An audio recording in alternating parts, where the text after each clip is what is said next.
Hey guys, how's it going? Let's talk about Antony. Antony dos Santos, the current Manchester United winger, signed in the latter part of the 2022 summer transfer window from Ajax, has received quite a lot of criticism since his transfer to Manchester United.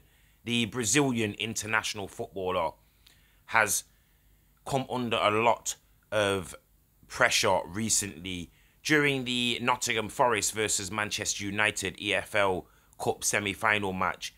He was heavily criticised for being a YouTube footballer, apparently, for being a one-trick pony and for not having any end product. Despite the fact that he actually created a goal for Manchester United in that match, and I didn't see him do anything wrong. There are suggestions online that he cannot beat players. In the Arsenal and Crystal Palace matches, they're saying that he doesn't create enough.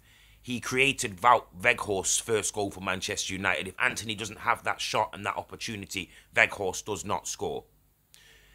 The question that should be being asked is Antony overpriced?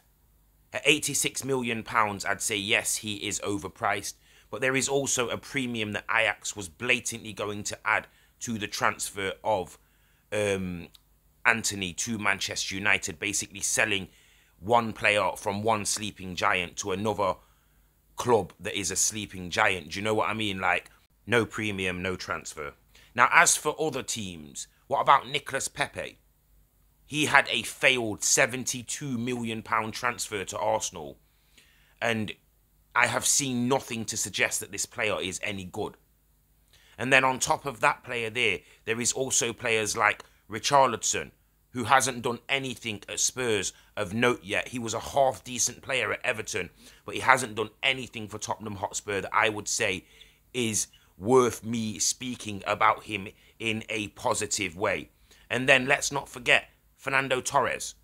This was over 10 years ago that Chelsea spent £50 million on Fernando Torres, and he was a complete and utter flop at Chelsea. But I'll be perfectly honest, and I'm actually going to defend Richarlison right now. He hasn't been given enough time at Spurs.